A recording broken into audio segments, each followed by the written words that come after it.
O'zbekiston tasviriy san'atida yorqin iz qoldirgan rassomlar talaygina. Ulardan biri 20-asr o'zbek tasviriy san'atining yirik namoyandasi O'zbekiston xalq rassomi Ro'zi Choriyevdir. Rassom turli janrlarda sermahsul ijod qilib, soha rivojida munosib hissa qo'sha oldi. Navbatdagi lavhamiz orqali mo'y qalam ustasining hayot yo'li va ijodiy faoliyatiga nazar tashlaymiz.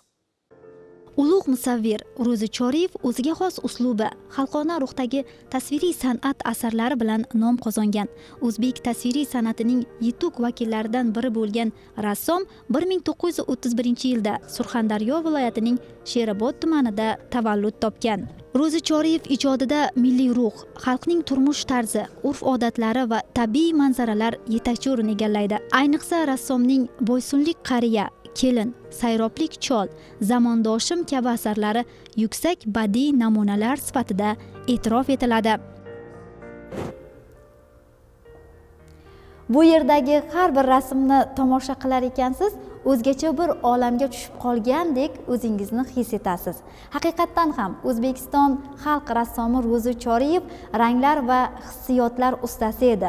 U nafaqat milliy tasviriy san'atni rivojlantirgan rassom, balki o'z asarlari orqali kishilar qalbiga kirib borgan ijodkor ham edi. Uning har bir chizgan rasmida tabiat go'zalligi, milliy ruh va hayotiy voqelik uyg'unligi aks etganini ko'rishingiz mumkin.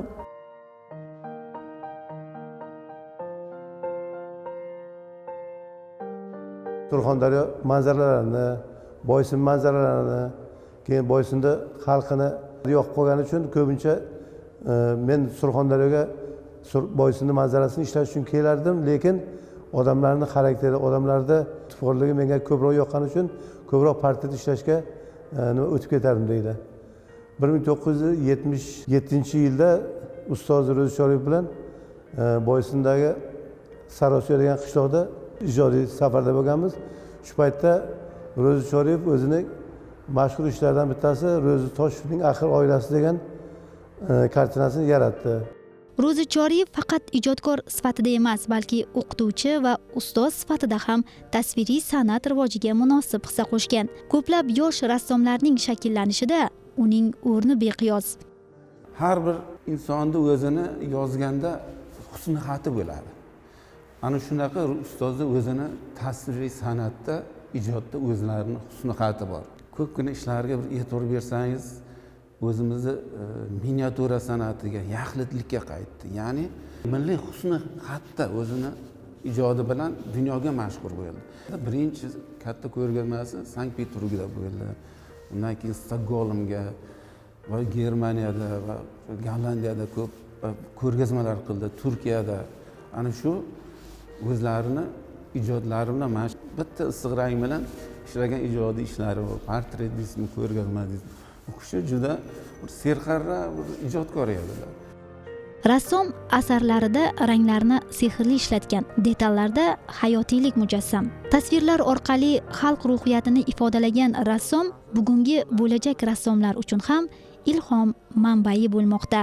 Ro'zi Choriyevning meni o'ziga tortgan rasmlari bu ranglarda hisoblanadi. Unda ranglarida esa samimiyat, iliqlik, soddalik juda kuchli keltirilgan. Ko'rinish jihatlari oddiy bo'lishi mumkin, lekin uning orqasida chuqur ma'nolar keltirilgan. O'zim ham hozirgi kunda rassomchilik sohasida o'qib kelmoqdaman. Ro'zi Choriyevning asarlaridan o'zimiz ham dars jarayonlarida ko'rishimiz mumkin va undan tashqari bo'sh vaqtda to'garak darslari bo'lishi mumkin. O'sha vaqtlarda ham Ro'zi Choriyevning asarlari haqida ustozlarimiz ma'lumotlar berishadi. Undan tashqari biz o'sha ma'lumotlardan olib chiqib, biz ham o'zimiz asar yaratishimiz kerak ekan, rassom bo'lishimiz uchun ranglarda kuchli foydalanishimiz kerak ekan va ularning ma'nosini bilishimiz kerak ekan deb ko'proq o'shalarga e'tibor beramiz. Bugun Ro'zi Choriyev nomi o'zbek tasviriy san'ati tarixida mahorat va milliylik ramzi sifatida o'z o'rniga ega. Asrlar o'tadiki, uning asarlari nafaqat muzeylar devorida, balki xalq xotirasida ham mangu yashayveradi.